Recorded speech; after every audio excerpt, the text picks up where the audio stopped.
नमस्कार दोस्तों, stock market studies में फिर से एक बार आपको बहुत बहुत स्वागत है। तो आज मैं फिर से आपके सामने कुछ इंपॉर्टेंस कंपनी का अपडेट शेयर करने वाला हूँ। तो वीडियो को पूरा लास्ट तक देखिएगा और अभी तक अपने चैनल को सब्सक्राइब नहीं किया तो जरूर कर लीजिएगा। कंटिन्यूसली इन्फॉर्मेशन और अपडेट्स पाने के लिए चैनल के ऊपर बने रहिएगा। तो चलो देख लेते हैं कौन सा कंपनी है इस वीडियो के अंदर। फर्स्ट जो कंपनी है जिसके बारे में चर्चा करूँ उसका नाम है इंडियन रेलवे फाइनेंस कॉर्पोरेशन। तो इंडियन रेलवे फाइनेंस कॉर्पोरेशन के बारे में चर्चा करूँ तो कंपनी का जो टोटल मार्केट कैप है करीबन 2,11,000 करोड़ के आसपास। इस कंपनी के ऊपर जब से मैं स्टडी कर रहा हूँ तब इस कंपनी का मार्केट कैप 1 लाख करोड़ से भी नीचे था। आज 2 लाख करोड़ बन चुके हैं। क्यों बना है कि कंपनी 25 रुपीज से आज 190 तक चले आ चुके हैं। 25 रुपीज से 190 तक आए हैं सिर्फ के सिर्फ 1 सालों के अंदर अंदर।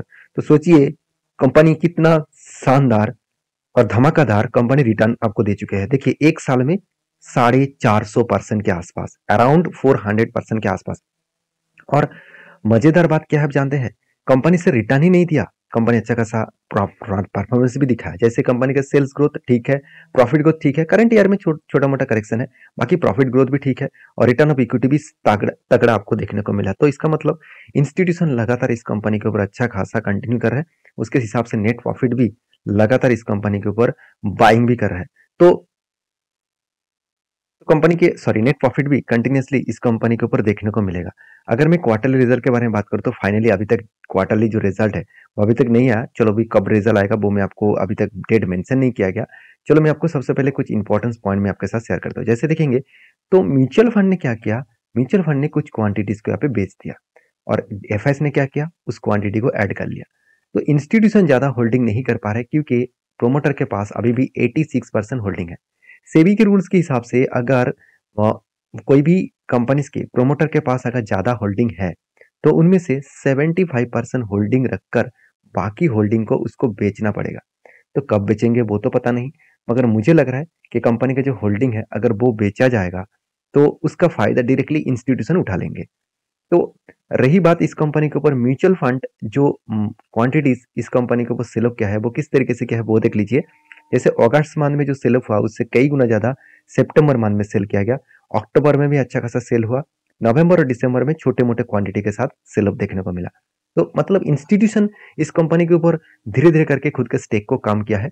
अभी कम किस लिए किया, क्या कंपनी बेकार हो गया, ऐसे बिल्कुल नहीं। आईआरएफसी कोई छोटा मोटा कंपनी नहीं है। और दूसरी बात, इंडिया के जितने सारे फाइनेंस कंपनी है इस कंपनी से जो मार्केट से जो पैसा उठाने का जो काम है, मतलब एनपीए जो है उसके साथ टक्कर नहीं ले पाएंगे क्योंकि मार्केट से वो 100% पैसा मार्केट से उठा पाते हैं। तो ये कंपनी के लिए एक बेस्ट पॉइंट है, जो पॉइंट्स ऑब्वियसली कंपनी को ग्रोथ करने के लिए, आगे बढ़ने के लिए बहुत ज्यादा पुश करने वाले हैं। और एज ए इन्वेस्टर तो मैं पहले ही बोल चुका हूँ। अभी बैलेंस शीट के बारे में चर्चा करो, देखेंगे तो रिजर्व लगातार बढ़ता हुआ देखने को मिले। कंपनी का बोरिंग्स भी बढ़ा, मतलब कंपनी का जो टोटल लैंडिंग कैपेसिटी है करीबन 4,40,000 करोड़ के आसपास। तो 4,40,000 करोड़ के आसपास कंपनी का टोटल लैंडिंग कैपेसिटी आपको देखने को मिलेगा। अभी लैंडिंग कैपेसिटी होता क्या है, देखिए जो कंपनी का टोटल रिजर्व और बोरिंग्स है ये दोनों का अगर जोड़ा जाए तो टोटल इतना पैसा वो एज ए लोन के हिसाब से कस्टमर को दे सकते हैं और उसी लोन से वो इनकम और रेवेन्यूज एक्चुअली कमा सकते हैं।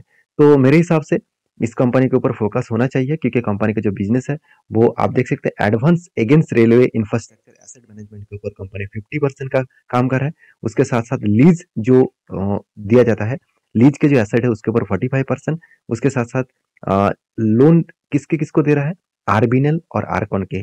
पर्सनली वो जो लोन दे रहा है आरबीएनएल और आरकॉन के 2% के आसपास। और टोटल प्रोजेक्ट कंपनी का 100% इंडिया में ही चलता रहता है।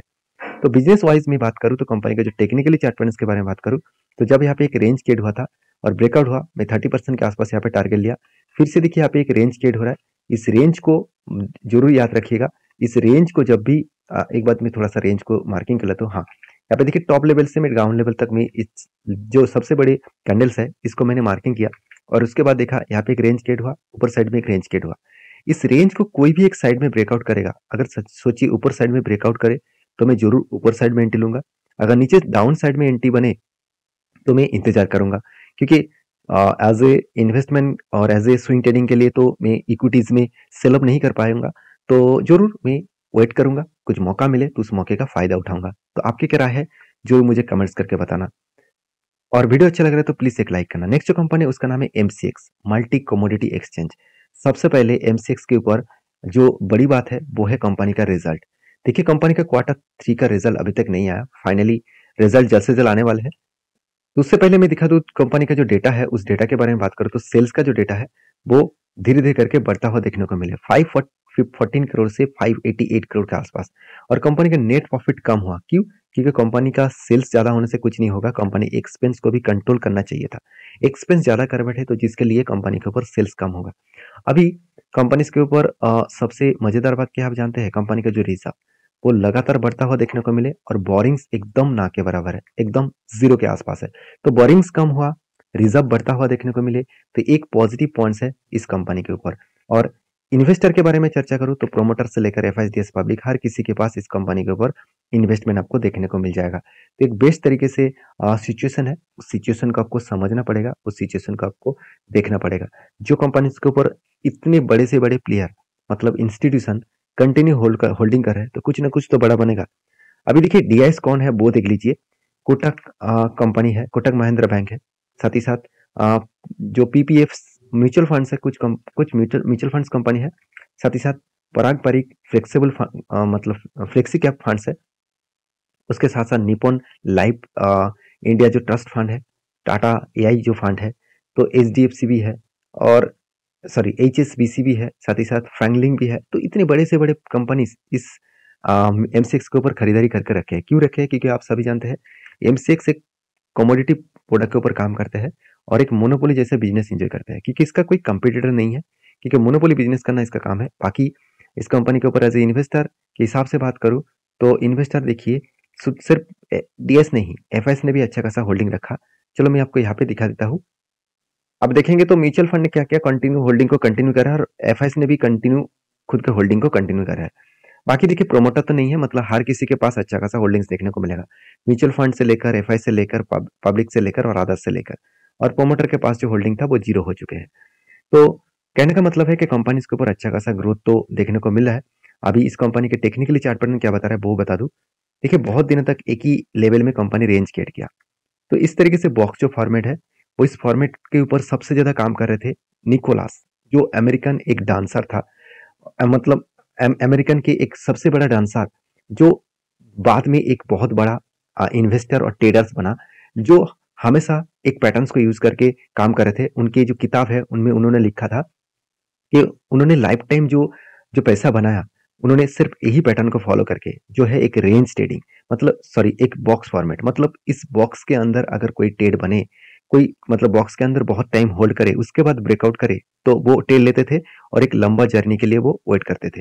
तो मेरे हिसाब से इस तरीके से पैटर्न्स को मैं भी बहुत बार फॉलो कर चुका हूँ, आपके साथ भी शेयर कर चुका हूँ। तो जब भी इस तरीके से पैटर्न्स बनता है मैं हमेशा ब्रेकआउट के बाद एंट्री लेता हूँ, और मेरा जो टारगेट रहता है वो 30% के आसपास। ये मेरा देखिए खुद का ओपिनियन है, मैं 30% का टारगेट क्यों लेता हूँ उसके पीछे एक राज भी है। तो राज मतलब कोई राज नहीं है, एक्चुअली मैं कुछ रूल्स को फॉलो करके चलता हूँ।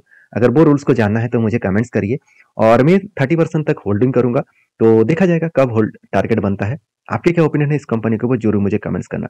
नेक्स्ट जो कंपनी उसके बारे में बात करूं उसका नाम है इजीटी प्लानर। देखिए इजीटी प्लानर के ऊपर जो लोगों को मन में डाउट था कि कंपनी सर अच्छा खासा काम कर रहा है, कंपनी का क्वार्टरली रिजल्ट तगड़ा हो रहा है, कंटिन्यूसली कंपनी सेल्स बढ़ते चले जा रहा है, 104 करोड़ से डायरेक्टली 120 करोड़, 50 करोड़ से 100 करोड़, तो इतना ज्यादा सेल्स बनने के बाद प्रॉफिट भी कंपनी 6 करोड़ से 27 करोड़, उसके बाद 30 करोड़, उसके बाद 50 करोड़।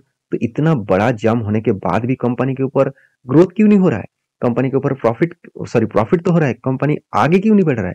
तो उसके पीछे रीजन मैं आपको बताया था कि जब कोई कंपनी कंटिन्यूसली प्रॉफिट को मेंटेन करे, उसके साथ साथ कंपनी एक रेंज के ऊपर ट्रेड करे, तो सोचना कभी ना कभी वो उस लेवल को ब्रेकआउट करेगा, और जब जर्नी स्टार्ट होंगे तब वो रुकेंगे नहीं।